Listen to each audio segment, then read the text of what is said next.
Existe um peso que muitas pessoas carregam todos os dias, mas quase ninguém consegue ver.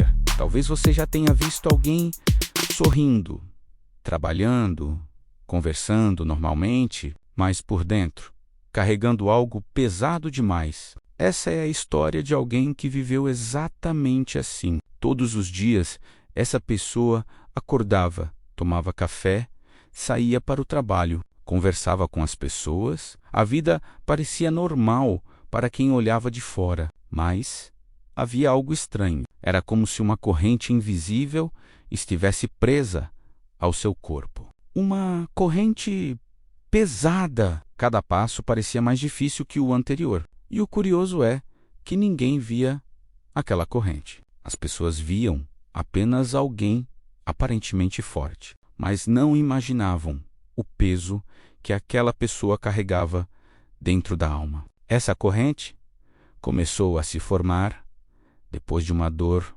profunda. Uma traição. Não foi apenas uma, foram várias. A traição de alguém que prometeu estar junto. A traição de um amigo que virou as costas. A traição de alguém da própria família. Palavras que machucaram.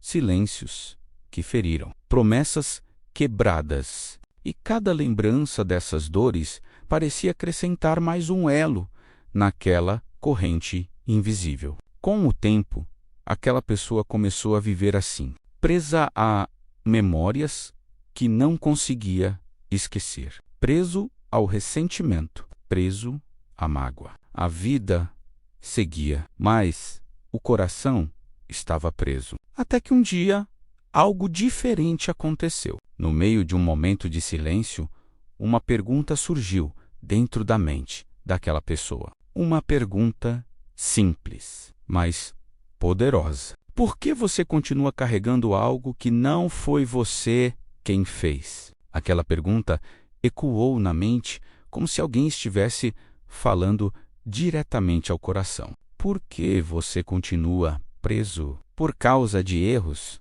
que foram dos outros? Naquele momento, algo começou a fazer sentido. Aquela corrente não estava presa por causa das pessoas que traíram. Ela estava presa porque o perdão ainda não tinha sido liberado. Então veio a parte mais difícil.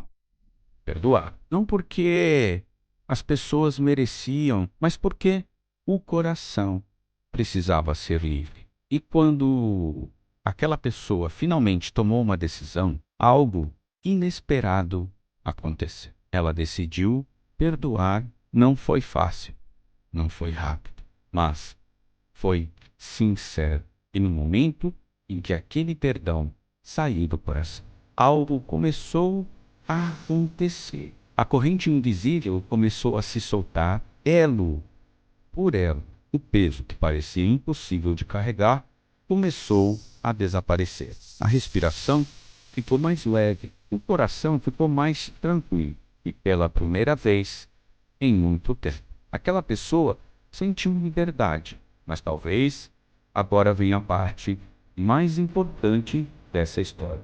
Talvez você tenha passado esses minutos imaginando quem era essa pessoa. Talvez tenha pensado em alguém que você conhece. Talvez tenha pensado em alguém que sofreu muito. Mas a verdade é que essa história pode não ser sobre outra pessoa. Talvez seja sobre você. Porque existem muitas pessoas vivendo com correntes invisíveis, correntes feitas de mágoa, ressentimento e dor. E enquanto o perdão não é liberado, a corrente continua ali, pensando, aprendendo. Mas no momento em que o perdão nasce dentro do coração, as correntes começam a cair. E aquilo que parecia impossível, finalmente acontece. A alma fica livre.